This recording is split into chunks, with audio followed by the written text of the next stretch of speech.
ऋषि मुनियों की पावन धरती, देश धर्म का नाता है। कहते सारे लोग यही हैं, गो हमारी माता है। जाग उठो ओ भारतवासी, जाग उठो ओ भारतवासी, गो पर छुरियां चलती हैं।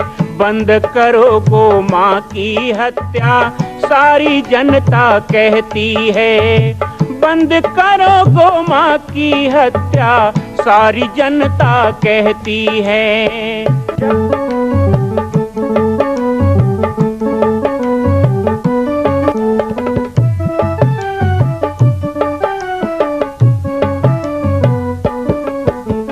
जगह जगह पर बूचड़ खाना, लाखों गौएं कटती हैं। किसे सुनाए व्यथा हमारी, नैना नीर बहाती हैं। रक्षा करना गौ माता की, रक्षा करना गौ माता की, गीता ज्ञान सिखाती है। बंद करो गो माँ की हत्या, सारी जनता कहती है। बंद करो गो माँ की हत्या, सारी जनता कहती है।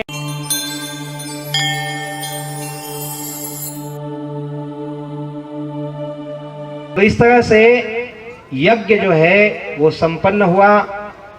अब यज्ञ संचालक के नाते मेरे आज्ञा पर, मेरे मार्गदर्शन पर मुझे साक्षी मानकर यज्ञ समिति का निर्माण किया गया।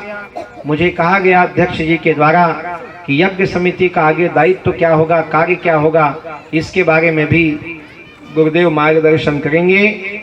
तो जिस तरह अभी बताया गया कि समूचा लेन देन पूरा हुआ, किसी का बचा खुचा उधारी हमारी तरफ से नहीं है, और किसी का है तो वो आज तक का समय दिया गया था, सबको पता है। और जैसा कि यज्ञ का बजट और आज के कार्यक्रम का खर्च देखते हुए लगभग न उधो का लेना न माधो का देना वाला मामला बन रहा है?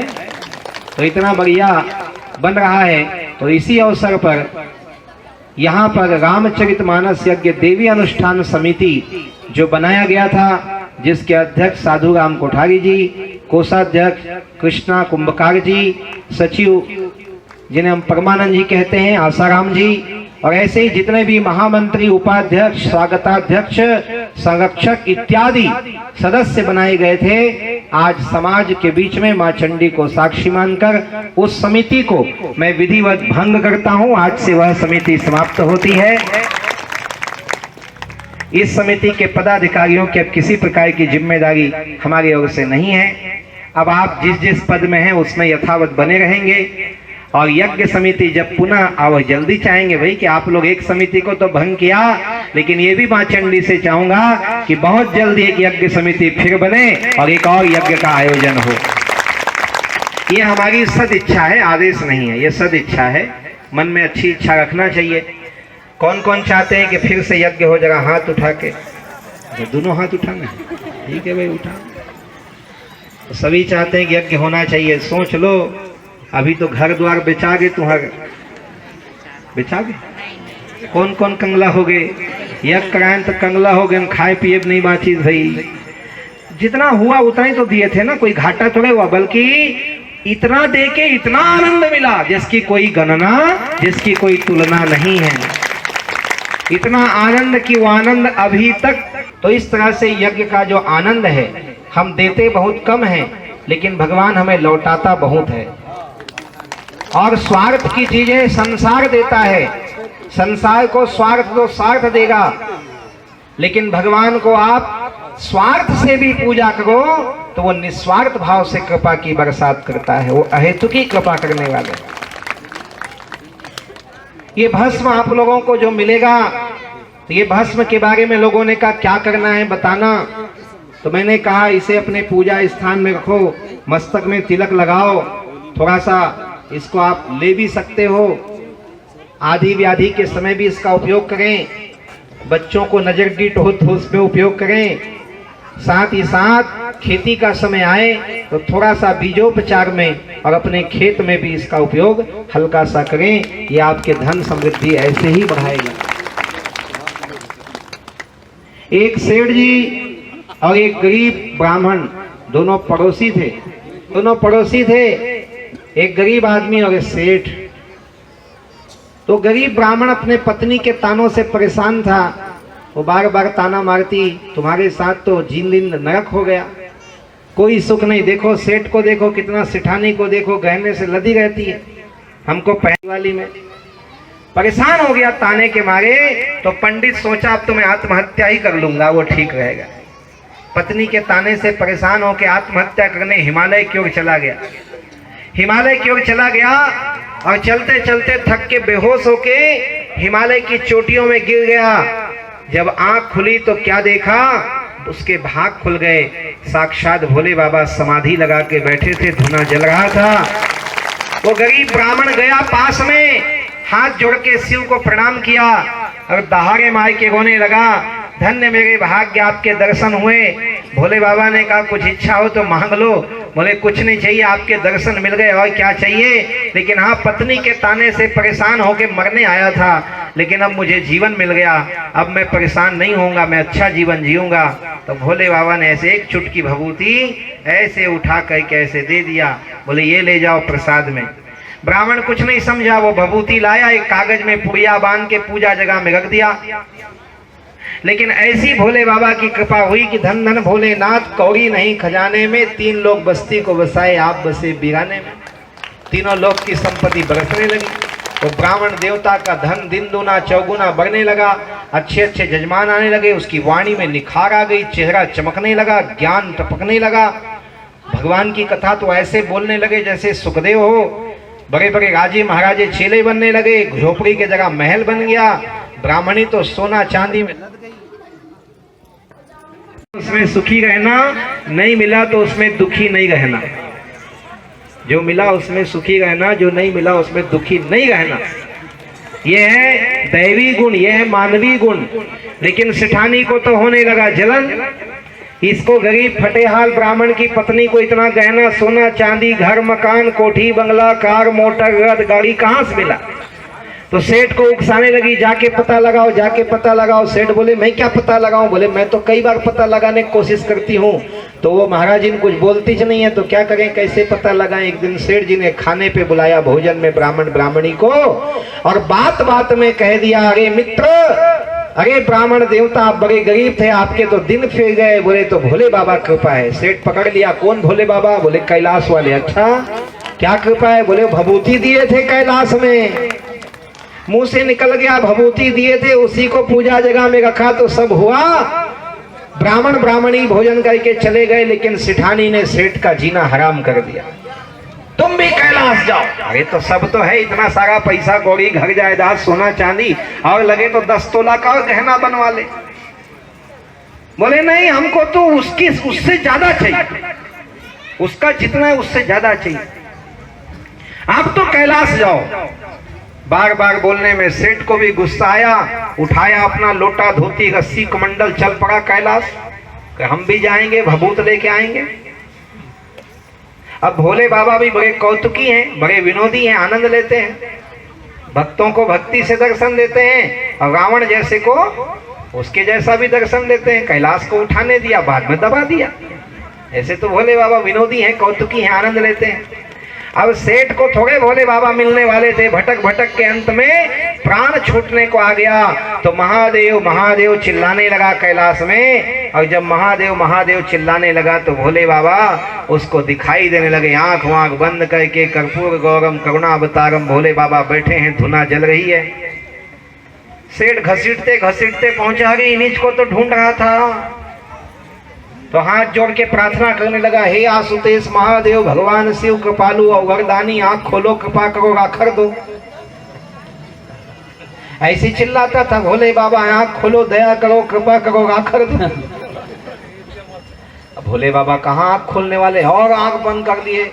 अरे ये तो मेरे लिए नहीं आया है, वो तो आया था, वो कुछ मांगने थोड़े आया था, वो तो मैंने दिया था, मांगने नहीं आया था। सब यहाँ यज्ञशाला में जो है सब यहाँ आ जाइए, जिनका कार्य नहीं है यज्ञशाला से हट जाइए, सब है ना, सब यहाँ आ जाइए, कथा मंच में आइए, सभी बहनें आ जाएं यहाँ। हाँ सब बच्चे वहां से हट जाओ। अच्छा तो बताए क्यों नहीं भाई? क्या बात है, हमें तो पता नहीं। नहीं नहीं, शादी देख रहे हो तो रुको भाई, आज शादी विवाह हो रहा है यज्ञशाला में। क्या बात है, एक बार वर वधू का जोरदार तालियों से स्वागत करें।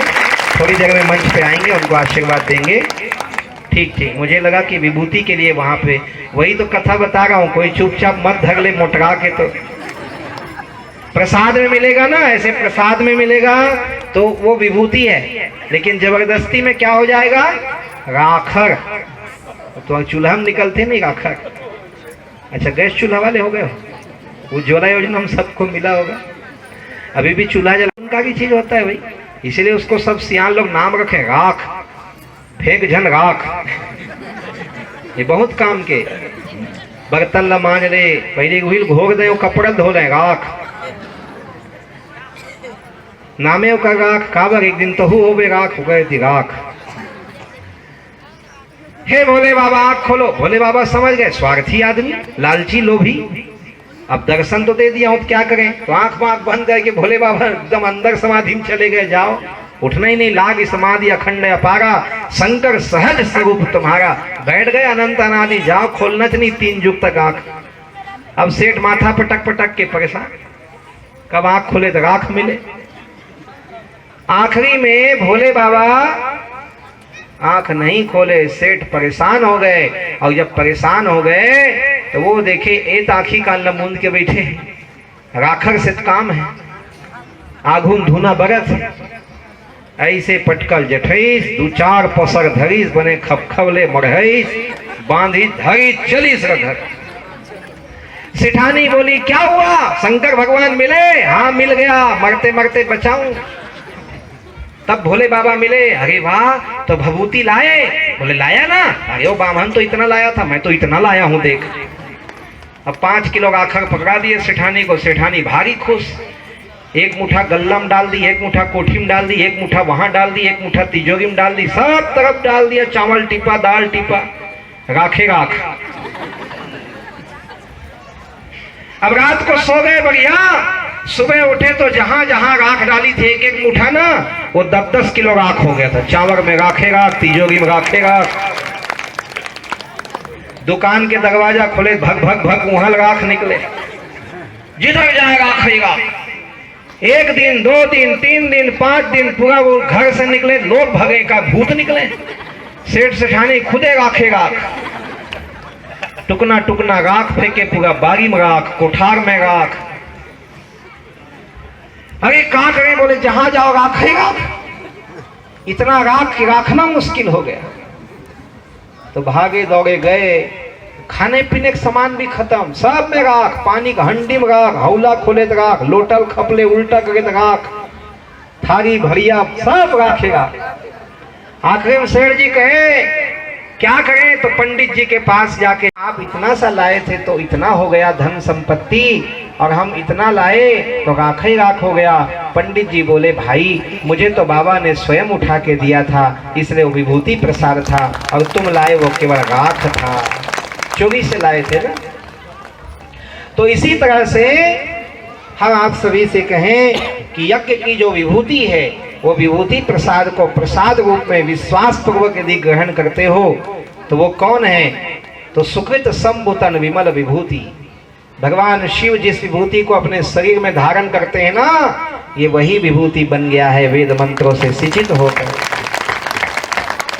और आप जानते हो कितना मेहनत से मिला है, कितना परिश्रम से मिला है, कितने साल इंतजार किए, कितने महीना तैयारी किए, कितना लिपाई छपाई सजाई दान धर्म किए, सेवा किए, विधि विधान साफ शुद्ध सब ध्यान रखते हुए सब किए, तब कहीं जाकर के वो भस्म वो विभूति निर्मित हुआ, वो निर्माण हुआ। इसलिए वह भगवान शिव के तन की भस्म के समान पवित्र है।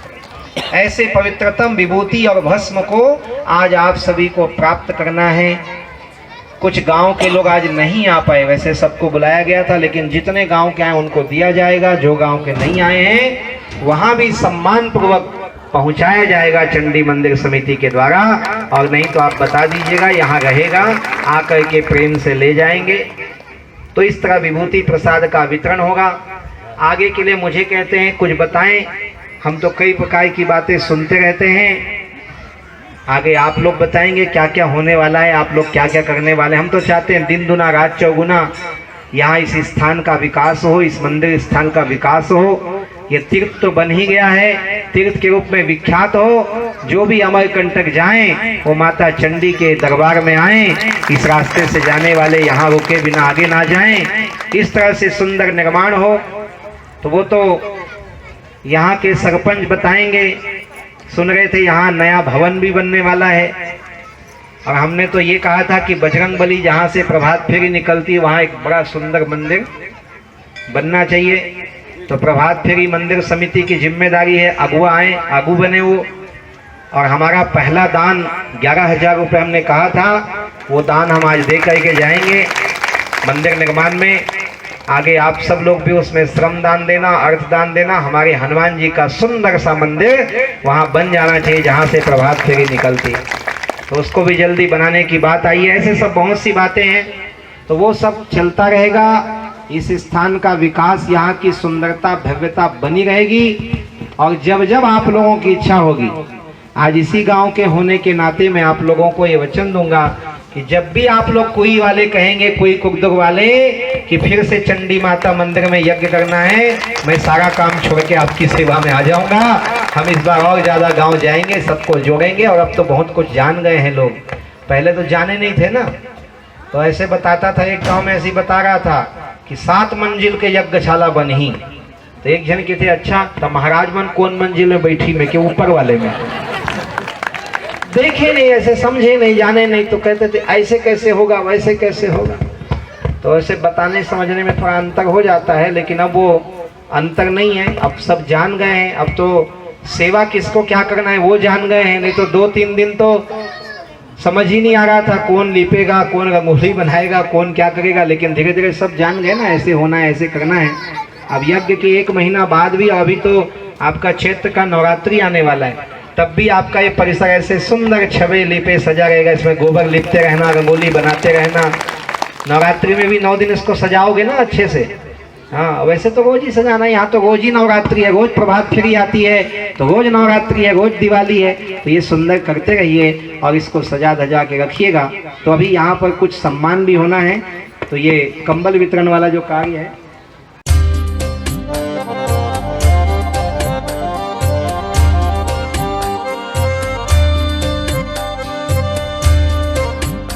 मां कौशल्या की पावन जन्मभूमि छत्तीसगढ़ प्रांत में बालोद जिला में स्थित है श्री सर्वसिद्ध शक्तिपीठ जामड़ी पाटेश्वर धाम।